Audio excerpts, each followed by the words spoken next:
Hello, everybody. Welcome back to Inspired by Faith.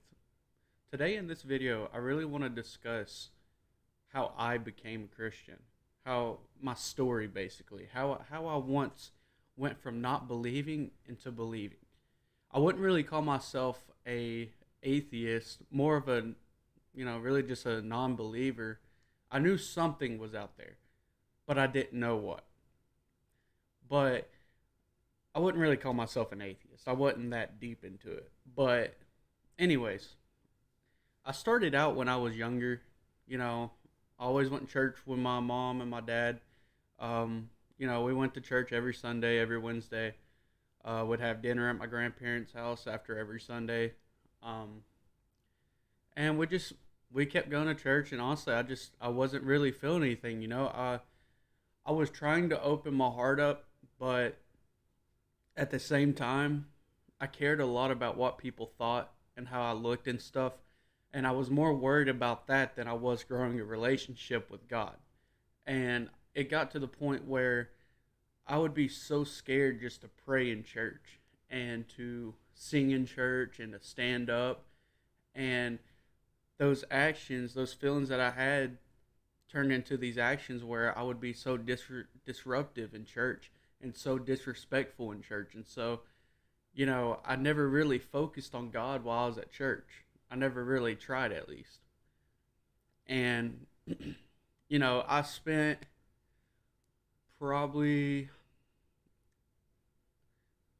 until I was about 12, from when I was born to about 12 is when I spent a lot of my time in church. After 12 years old, my parents got a divorce, which is fine. Um, they didn't really, you know, they just had some problems that they needed to take care of. But anyways, they got a divorce when I was about 12 years old, and I remember we didn't go to church. I was living with my dad, and we didn't go to church for at least a year or two. We just didn't go to church. We didn't really believe or anything. We was just kind of doing our own thing. And it came to pass that one day we went to church. We just, and the reason why we went to this church is because I was in middle school, and in my computer and technology class, I got this slip that said you can win a free car at this church. You just have to go to the church, put in some information, get a number, and they'll call out the winner at the end of the service. Well, at the time we was needing a car. We was hurting really bad for a vehicle. We couldn't. It was so hard for us financially and transportation wise. It was so hard. And it got to the point where when I brought that home, I went straight to my dad and I said, "Look at this. You think maybe we might be lucky enough to go get this car?"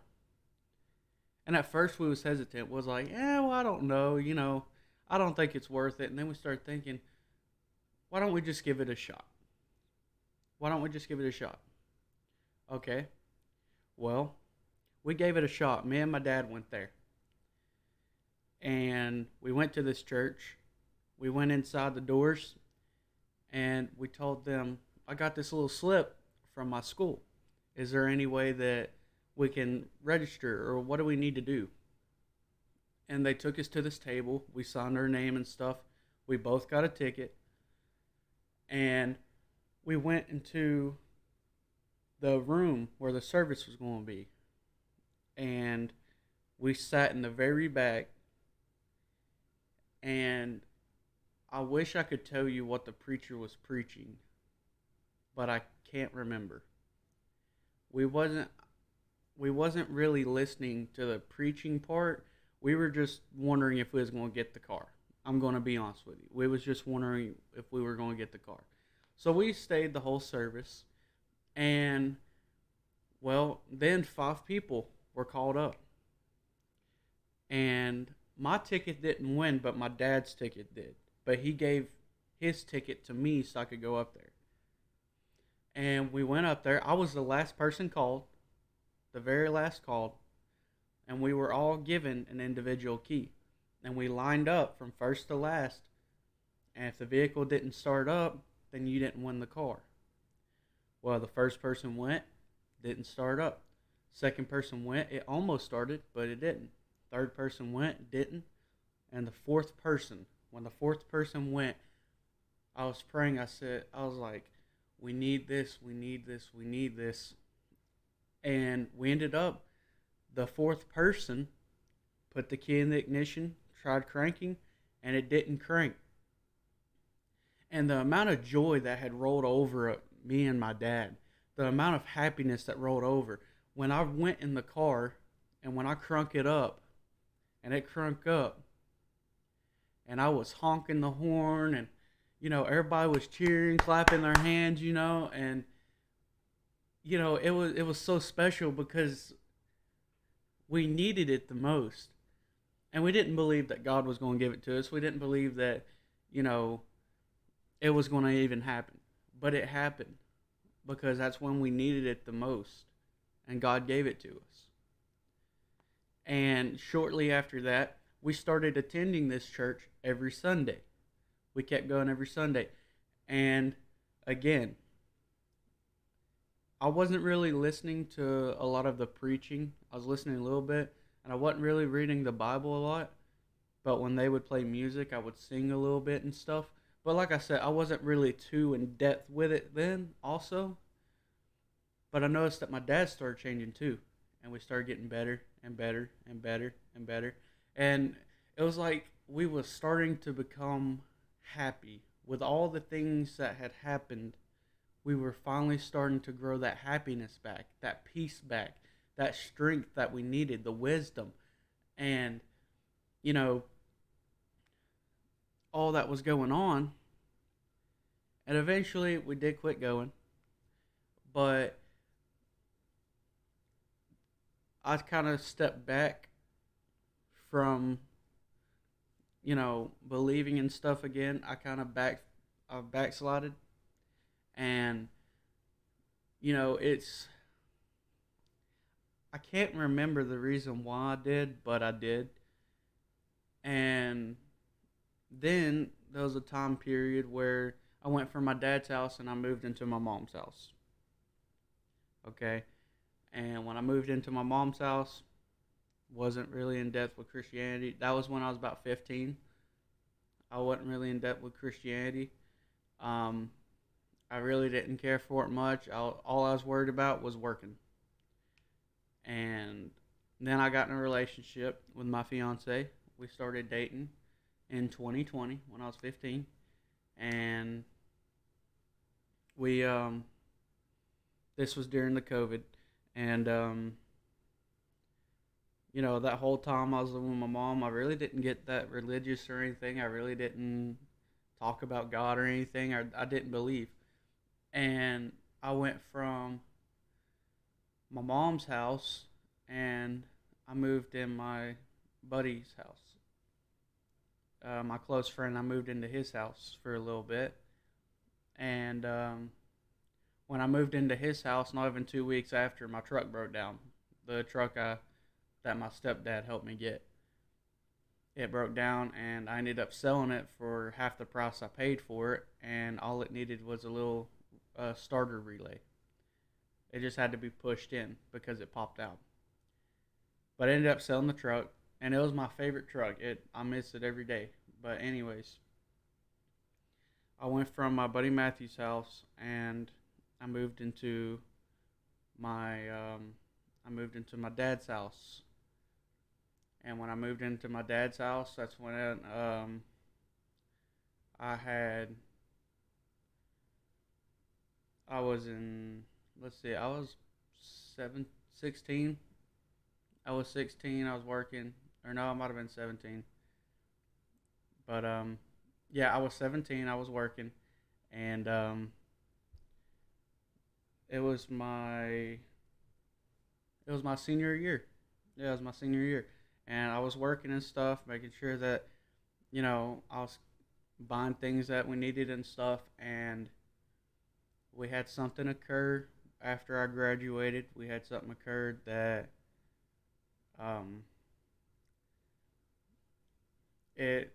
was between it was not really me that it happened to, as my fiance that happened to. She was living with us at the time. And anyways, I won't go into depth with that, but we went from my dad's house back to my mom's house. And every time I moved into my mom's house is a different place. Every time. And I moved into my mom's house. And we slept in her laundry room.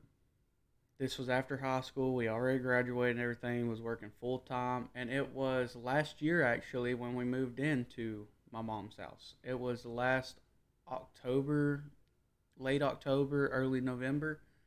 And we had moved in there, me and my fiance, and we were sleeping in their laundry room.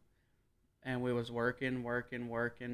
And I remember January of 2023, this year, we we got our first apartment, and we so it's been almost a year since we've gotten a new place, and this is our second apartment, but our first apartment was a little different. But we had moved out in January, and I remember that it was probably April, May or March or April when I started actually looking towards God. When I started turning towards him, when I started because what I was going through financial troubles. I was more worried about money than anything. And it almost ruined mine and my fiance's relationship because we would argue every night about it, would worry, and we and I just prayed about it. I prayed about it, and it took me a while to understand, but I didn't get the prayer I wanted, but I got the prayer I needed. It was answered. It's because I kept asking God for a lot of money, and what I didn't realize was what we needed was just to get by every month, and that's what we did. We got by every month. And I remember my assistant general manager at Taco Bell. I have two of them. I work at Taco Bell still, and one of my assistant general managers, I was asking her about Christianity. I was asking her about, how can I build a relationship with God? And we just started talking, and I started going over for Bible study every Sunday. Um, I started growing closer to God, and I started making TikToks and YouTube videos about me growing closer to God and preaching and stuff. And it got to the point where I was so happy, you know, and I'm still happy. And of course, we go through trials and tribulations, and I went through a couple, and it was hard for me to get through. And the and then the recent to now is November 26th. My mother had passed away, and it and it hurt. And we what we did was the day she passed, I was going to run down there to the hospital where she was at. She was a little over an hour away, maybe 2 hours, and I was going to run down there to see her. And as soon as I was getting ready, my my grandmother from my stepdad's side had called and gave me the news. And when she did, I I broke I broke down, and I was in my living room, and I begged God to take me instead. I begged him to give her back her life and to take me. I begged him to take me with her. And funny enough, Here's what's so coincidental about it all. A little over a month back before she passed, she told me she had a dream that I had came up to her, and I said, "Mama, I don't know how much more I can take of this." And she said, "Stay strong. God has you in His hands." I said those exact words when she passed. I said, "Mama, I don't know how much more I can take of this." I said those exact same words. And before she had that dream, I had dreamed that I was in this hospital, and I was crawling down the floors. I was with my fiance, and I went to this hospital room. There wasn't a name on the hospital room or anything, but I just knew it was my room. And I turned to my fiance. I said, "This is my room. I'll be right back." I went inside. There was a dark figure to the left of the room, and to the right of the room, there was a body. And I'd walked over to the body and uncovered it, and I thought it was me. It felt like a part of me there, and this light had shined above her. It was a woman that I saw, but it felt like a part of me, and this light had came above her and pulled her spirit, her soul, not the flesh, but her soul. And I fell into this hole, and I was fighting this really big demon that 10 times the size of me. I was a little speck in its hand, but I had this armor on, and I had this sword that was lit on fire.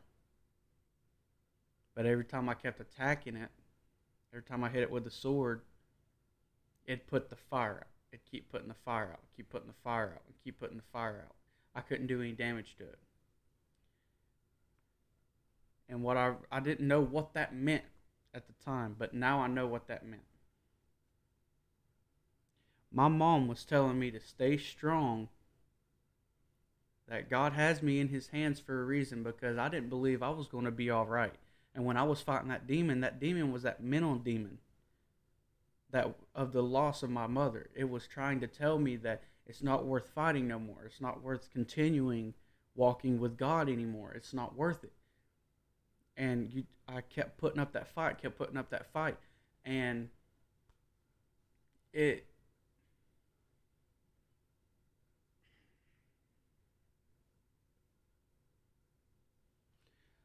to to know now how the dreams really added up.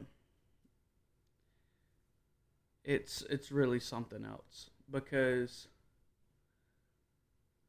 I wouldn't have ever expected any of this. I really wouldn't have, and it just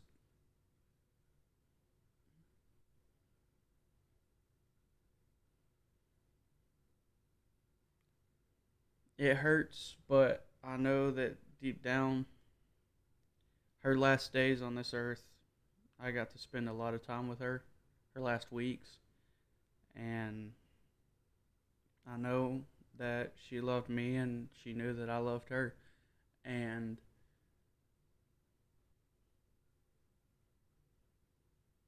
the most comforting part was when she passed.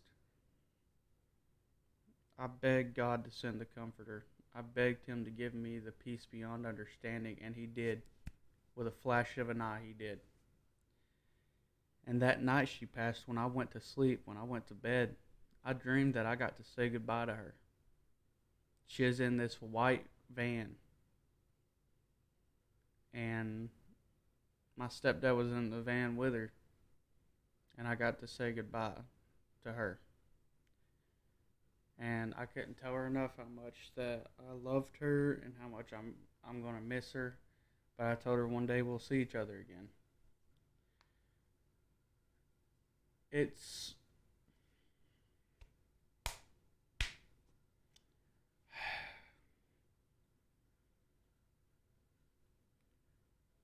God gave me what I needed to deal with the loss of my mom and to be comforted with it.